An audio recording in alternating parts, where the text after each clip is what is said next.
YouTube, what is up? Coach Wiz, we back with another reaction video. Today we got Scap Attack. You feel me? I love his channel. Y'all check him out, subscribe, all that good stuff. We got why Jordan versus LeBron isn't even close. Let's go.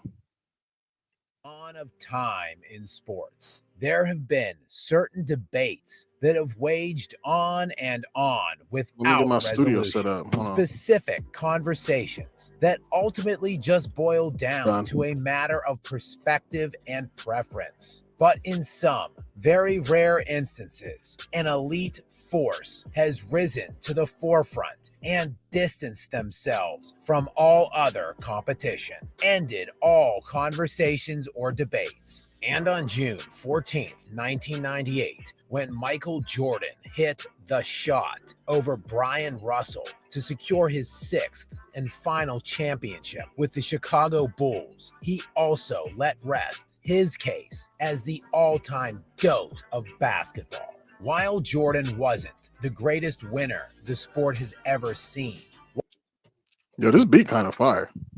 While he might not have been the most individually statistically dominant, and while his bulk statistical accumulation does not rise to the level of other all-time greats who played substantially longer than him, Jordan does represent the greatest total package in basketball history. And while other players have risen somewhat near his level in the time since he stepped away from the game, no one has been able to eclipse him. Yet for some absurd and incomprehensible reason that still remains largely unknown, significant portions of the mass sports media continue to inundate us with LeBron James, Michael Jordan debates, as if this is some remotely close conversation. And even sadder and more pathetic is that there is a sect of media and fans out there that believe LeBron has even somehow eclipsed Michael Jordan. Kobe Bryant couldn't fill, or Michael Jordan fill LeBron's shoes. But the one and only thing LeBron James has ever done better than Jordan is play longer. And it is not merely the length of time LeBron played, but the time span of when he played. LeBron entered the league directly from high school and started accruing his all-important bulk statistics at just... What y'all think about it so far? Y'all think that's the only thing LeBron do better? Or has done better, just play longer? What y'all think about that? The age of 18. Jordan, meanwhile, played 3 years of college basketball, not entering the NBA until the age of 21. Jordan then famously retired at the age of just 30 to pursue a career in baseball, and that retirement lasted for almost 2 full years, as he would sit out the entire 93-94 year and return to the NBA with only 17 games remaining in the 1994-95 season. Therefore, Jordan missed the vast majority of his age 30 and 31 seasons. He also broke his foot at the very beginning of his second season in the league, missing all but 18 games that year as well. Michael Jordan would then, on January 13th, 1999, at the age of 35, announce his second retirement, which lasted 3 full years until... Yeah, I think this is what hurts LeBron a lot. Even though I don't, I mean, I got Mike and Kobe. You feel me? That's how I look at it. But LeBron does have all these stats, right? He's got all these stats. He's gonna break all these records. He's gonna do some unbelievable things when it's all said and done. But the fact that it's like even close, and Mike hasn't played nowhere near as long, kind of says a lot. I'm just keeping it real. It kind of says a lot. It does. Till he decided to return again and join the Washington Wizards at the age of 38, which was largely a marketing ploy for the team he owned at the time. As you can see, not truly an apples-to-apples comparison with the modern-day self-proclaimed GOAT. That one right there made me the greatest player of all time. Who has been ring chasing and maximizing his winning and stat stacking potential for the... You can't, come on, man. You cannot say it yourself. You can't. The people and your peers will tell you. They'll decide that for you. He always trying to spin a narrative, man. For the vast majority of his entire, now 20-year career and counting. James has played 1,421 career regular season games so far, while Jordan played in only 1,072. In terms of playoff games, James has played in 282 as compared to Jordan's 179. More than 100 additional playoff games alone for It's LeBron crazy. James. In totality, James has played 452 more career games than Michael Jordan, and unsurprisingly has logged substantially more minutes than Michael Jordan, over 17,000 more. So with a vast amount of additional time James has logged in comparison to Michael Jordan, LeBron must be increasingly more accomplished. Well, not exactly. LeBron James, in 20 years of play, has led the league in scoring just one time, and that was way back in the 2007-2008 season, when he was just aged 23 in his fifth year in the league at the time. He also led the league in assists one time, which was in the highly unusual COVID-shortened 2019-2020 season. Those are the only two instances that LeBron has ever led the league in any standard box metric, compared to Michael Jordan, who led the league in scoring an incomprehensible 10 times. And that was in 10 consecutive seasons, beginning with his third year in the NBA and spanning all the way to his aged 35 season when he retired the second time. For context, Wilt Chamberlain is second all time with 7 scoring crowns, and no other player ever has more than 4. Jordan also led the league in steals 3 different times throughout his career, resulting in 13 standard box crowns, compared to just 2 for the self-proclaimed king.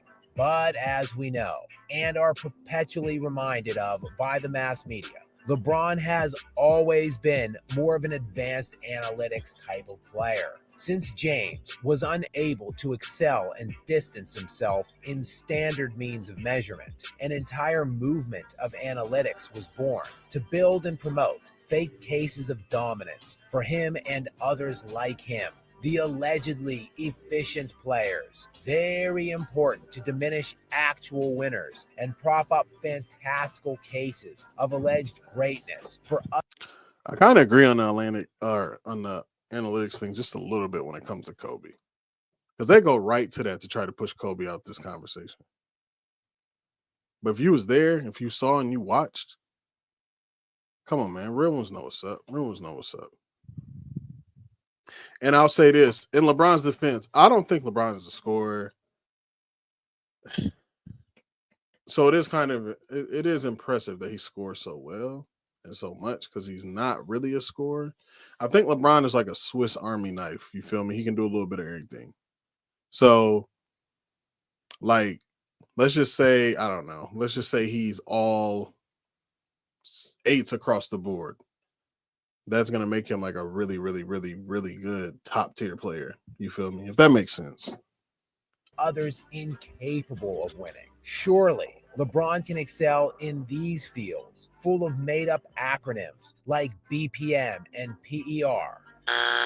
Well, no, not really. Despite playing all of the additional time and seasons, Jordan and LeBron each led the NBA 9 times in value over replacement, while Jordan gets the check mark in box plus minus, leading the league 9 times compared to LeBron 7. In win share crowns, 9-5 against LeBron, and PER crowns, 7 total to 6 in favor of Jordan. In all, LeBron led the NBA 45 times in an advanced analytics field throughout his NBA career, compared to Jordan's 69 advanced crowns. This is really getting embarrassing now. But LeBron, the media darling, who was dubbed the Chosen One at just the age of 17 when he was still in high school, surely has more media bestowed awards than his airness.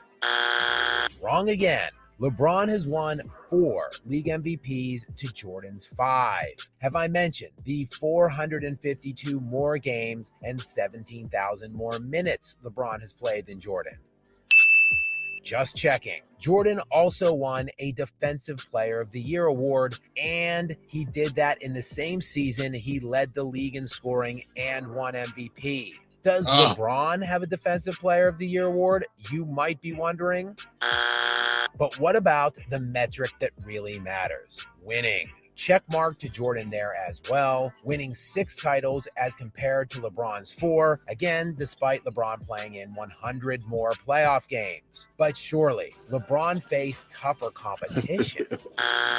Well, no, he didn't. Throughout his NBA playoff career, LeBron James has played in 53 playoff series as compared to Michael Jordan's 37.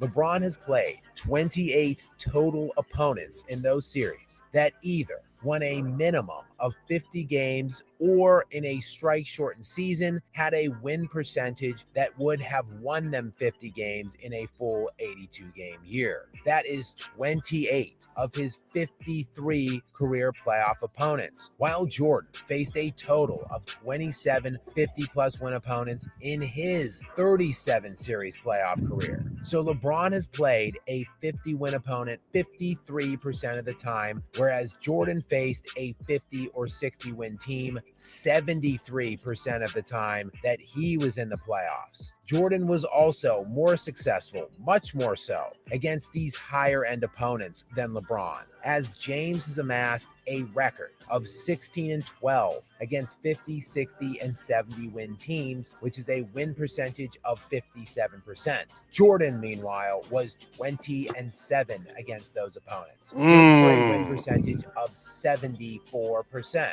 But surely, Jordan had much better teams and supporting casts. Not so fast. In all, during his 20-year career, James has played with 7 different players that made a combined 15 All-Star team selections while playing on a team alongside LeBron. LeBron, you don't play with some good players, man. You don't play with some good players. Bro, you played with Dwayne Wade.